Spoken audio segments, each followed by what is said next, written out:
అన్న 10th results వచ్చినాయి అంటన్నా. First time రాసిన వాళ్ళకి ఎందుకు అంత కంగారు పడుతున్నావు? అంటే ఇప్పుడు నువ్వు 10 సార్లు నేను 15 సార్లు రాసావు, మర్చిపోయావేంటి? కూర్చో కసిబాగా చూసుకుందాం. ముహూర్తం ఏమైనా ఉందా అన్న? నువ్వు రాసా 30 మార్కులు, మళ్ళీ ముహూర్తాలు కూడా నేరా? నెంబర్ చెప్పు. 9552300009. ఇంకా వదలే అన్న, స్విచ్ ఆఫ్ చేసాను. నీకు తెలవదన్నా, చుట్టాలందరూ ఫోన్లు చేసేస్తారు. అదే హాల్ టికెట్ నెంబర్ చెప్పరా అంటే ఫోన్ నెంబర్ చెప్తావు. ఎట్టయితే ఇంకేమవుద్ది? ఇదే ఈసారి పేపర్ ఎవరు దిద్దాడు, పాస్ అయిపోతే బాగుండు. ప్రతిసారి పేపర్లు దిద్దే వాళ్ళు బట్టి కాదురా, పేపర్లో నువ్వు రాసిన దాన్ని బట్టి పాస్ చేస్తారు. ఈసారి పాస్ అయిపోతాలే అన్న. చూద్దాం. అయిపోయిందిరా.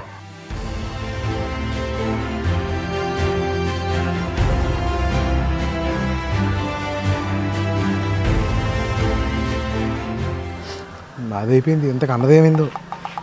నా డేటా అయిపోతే నువ్వెందుకు అంత ఫీల్ అయిపోతున్నావు? అంటే ఇందాక నువ్వు అయిపోయింది అన్న డేటానా? మరి రిజల్ట్ అనుకున్నావు ఏంటి?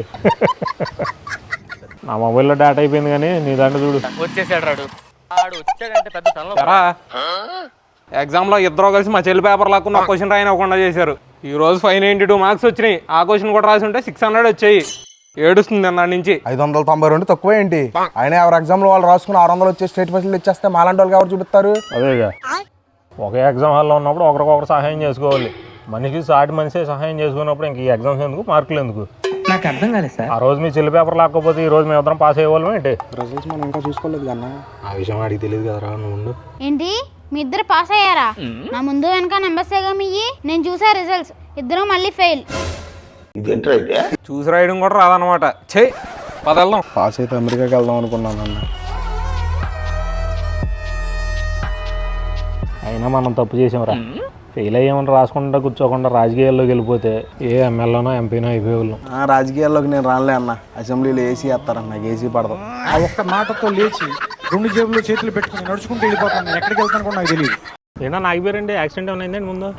లేదన్న, పోలీసులు ఆపుతున్నారు ఎదరా. వాళ్ళు వెళ్ళాక వెళ్దామని వెయిట్ చేస్తున్నా. ఎంతసేపు నుంచి చెప్తున్నారు? 2 గంటల నుంచి వెయిట్ చేస్తున్నాం అన్న. అబ్బో, ప్రతిరోజు ఉండేదేలా అన్న. ఇది పెద్ద సమస్య వచ్చి పడిందే. మీ కొత్త కానీ మాకు అలవాటే అన్న. ఇదేంటి అన్న, రోడ్డు మీద 6 గంటల కంటే ఎక్కువసేపు చెక్కింగ్ చేయకూడదని రూల్ ఉందిగా, మీకు తెలీదా? అవునా? ఇది తెలియక మీలాగే చాలా మంది గంటలు నుంచుంటున్నారు రోడ్డు మీద. ఏమో గంట అన్న, 2 గంటల నుంచి వెయిట్ చేస్తుంటే. అదే మరి. ఇది తెలియక ఇన్ని రోజులు ఆగిపోయాం కానీ అడగలేకపోయామన్నా. ఇప్పుడు తెలిసిందిగా, పదండి వెళ్ళి అడుగుదాం. కొత్త ఎస్ఐ వచ్చాడంట, చిక్కుల్లో పడతావు మరి చూసుకో. చిక్కుల్లో పడతామని చింతపిక్కల్లాగా మాట్లాడకుండా ఉంటే ఇలాగే ఎవడో ఒకడు వచ్చి అరగదీసి అష్టాచమ్మ ఆడతాడు మనతో. వయసులో చిన్నోడు అయినా కరెక్ట్ మాట మాట్లాడేవుతాం. మీరు అందరూ నా వెనకాల ఉండండి, నేను చూసుకుంటాను. ఉంటారా? ఉంటాం, పదం చూసుకుందాం.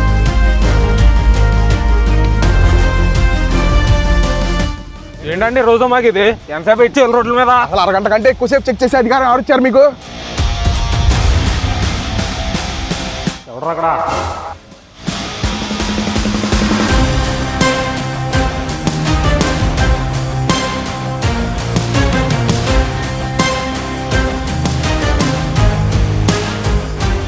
కొత్తసే అంట.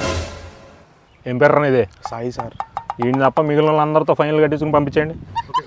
నువ్వు ఇట్రారా. ఇబ్బంది పడితే గొర్రె కసాయి ఉండమన్నట్టు ఆయన నమ్మిడు మన అందరిని తీసుకొచ్చాడు. అవి వేయడం వల్ల ఎరా ఎండ అరుస్తున్నా? ఇందాక మీరే కదా సార్ అరగంట కంటే ఎక్కువసేపు ఆపే అధికారం లేదని చెప్పింది. ఒరే వాడు గుర్తుపెట్టుకో, ముక్కు మొహం తెలియనోడు రోడ్డు మీద కనపడి 100 చెప్తాడు. అవన్నీ నమ్మేమనుకో ఇలా జనాలు వెనకేసుకొచ్చి వెనకెళ్ళకుండా ఇరుక్కుపోతావు. రే మీ అందరికీ ఒకటే చెప్తున్నా, ఇప్పుడైనా లైసెన్సులు ఇన్సూరెన్స్లు అప్లై చేసుకోండి. మీ మీద మాకేం పగల ప్రతీకారం లేవు. గంటల నుంచో పెడతాకి హెల్మెట్స్ పెట్టుకుని సేఫ్గా డ్రైవ్ చేయండి. Okay sir. ఏంట్రా ఓకే? స్టేషన్కి వెళ్దాం బా. ఎందుకు సార్?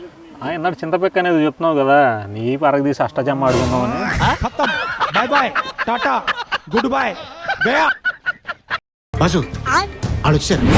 బుల్లే నాకు 15 నిమిషాలు ఈ బస్ స్టాండ్ కావాలి. ఇంత సడన్గా బస్ స్టాండ్ కావాలంటే ప్రధానికి ఒక రేటు ఉంటుంది, కొనే. మరి పాసెంజర్లు? ఫ్లైట్స్లో పంపించండి, ఎయిర్పోర్ట్ లేని వాళ్ళు ట్యాక్సీలో పంపించండి, ట్యాక్సీ లేకపోతే ఆటోలో ఎక్కించండి, ఆటో ఎక్కమంటే బెదిరించండి, భయపెట్టి పంపించండి. మా సునంద అత్తయ్య వస్తుంది. ఈ మీటింగ్ నాకు చాలా ఇంపార్టెంట్. మీకు 5 మినిట్స్ టైం ఇస్తున్నా. 5 మినిట్స్.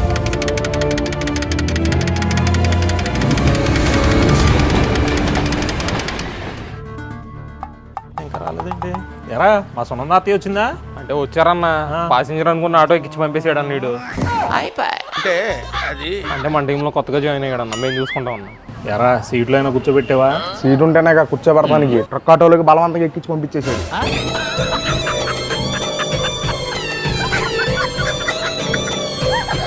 ఈ రోజుల్లో డబ్బులు సంపాదించడం చాలా ఈజీ. నాకు కూడా కొంచెం చెప్పొచ్చు కన్నా. అవన్నీ చెప్పే కాదురా. పర్లేదు ఏమలేదు. ఎలా కదా నువ్వు వాళ్ళ పడుకున్నాడు, నేను చూసుకుంటాను. ఎరా పలకన పట్టలేదురా, ఎలా తోలుతున్నారా బండి? సారీ అన్న, చూసుకుని వెళ్ళొద్దా తమ్ముడు.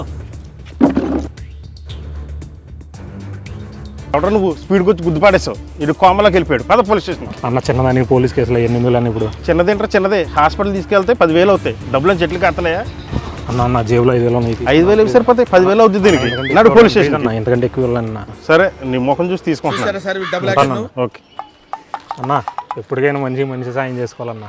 వెళ్ళు. సాయం చేసుకోవాలి కానీ ఇలా కనపడిన ఉన్న వాళ్ళని గుద్దుకుంటూ గాయాలు చేసుకుంటూ వెళ్తే చివరి గారికి నీ కిడ్నీలు అమ్ముకోవాలి. జాగ్రత్త. సరే అన్న, ఉంటాను. జాగ్రత్త. మరి అడిగి పెళ్ళాక ఎవ్వడు తగ్గటంలా, ఎవడికోడు యాక్టింగ్ ఇరగదీసేస్తున్నాడు. చూసేవారా డబ్బు సంపాదించడం ఎంత ఈజీను? నిజమన్నా? ఈ మాత్రం హిట్ ఇస్తే చాలు, చెలరేగిపోతారు అంతే. అన్న నా ఫోన్ ఏమో నీకు ఇచ్చానా? లేదురా నా ఫోన్ లేదురా. ఎవరికి వాళ్ళు గేమ్ స్టార్ట్ చేశాను అనుకుంటున్నారమ్మా, కానీ వాడు స్టార్ట్ చేసిన గేమ్ లో మనందరం ప్లేయర్స్ అమ్మా. ఒరే ఈ 5,000 కాదురా, 4,000 రా. డబ్బులు సంపాదించడం నీకు ఈజీ ఏమో కానీ అడిగే డెడ్ ఈజీ లాగా ఉంది. రోజు ఇటు వెళ్తారు సార్ మీరు? మనకున్నది ఒకటే రోడ్డు, నాకున్నది ఒకటే జాబు. తప్పదు కదండి, ఇష్టం ఉన్నా లేకపోయినా ఇటే వెళ్ళాలి. నిజమేలండి, డబ్బుల కోసం ఏదో జాబులో జాయిన్ అవుతాం. జేబుకి సరిపడా జీతం ఉండదు, మానేద్దాం ఉంటే ఇంకో జాబ్ ఉండదు. బాగా చెప్పారు. ఇంతకు మీరేం చేస్తారండి జాబు? నేనా? ఒక నిమిషం ఉన్నాడు, పెట్రోల్ కొట్టేద్దాం. సార్ మీ దగ్గర 50 ఉన్నాయి చూడండి. 50 లేవండి, 500 ఉన్నాయి. పర్లేదు 500 ఇవ్వండి చెప్తా. అన్న 45 రూపీస్ పెట్రోల్ కొట్టవా?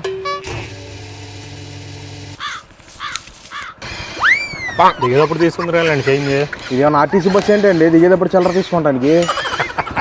జోకులు బలేస్తారు సార్ మీరు. బస్ అంటే గుర్తొచ్చింది, ఆర్టీసీ బస్ ఎందుకు ఎక్కలేదు మీరు?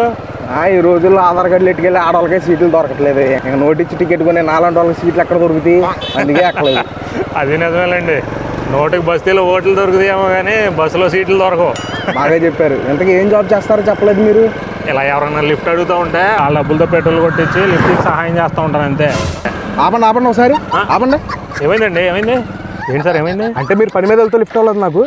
లిఫ్ట్ అడిగిన వాళ్ళు లిఫ్ట్ ఇచ్చి సహాయం చేసేదానికంటే గొప్ప పని ఇంకేముంటుందండి? మీరు జాబ్ ఏం చేయట్లేదా? సహాయం చేయడానికి టైం సరిపోవట్లేదు, ఇంకా జాబ్ ఎక్కడ చేస్తామండి?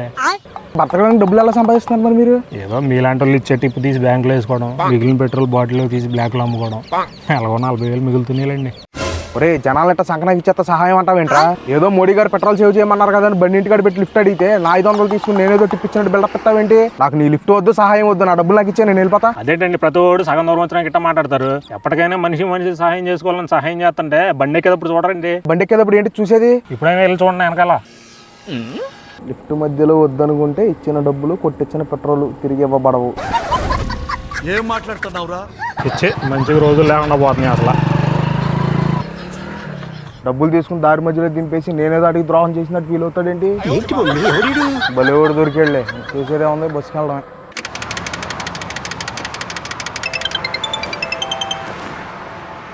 హలో నిఖిల్ సార్ ఎక్కడున్నారు? ఇక్కడే పెట్రోల్ బంక్ దగ్గర బస్ కోసం వెయిట్ చేస్తున్నా. నువ్వు ఎక్కడ? నేను ఇక్కడ దగ్గరలోనే ఉన్నా. సరే వచ్చే, నేను కూడా నీతో వచ్చేస్తా. వచ్చేసాను. రైట్కి చూడండి.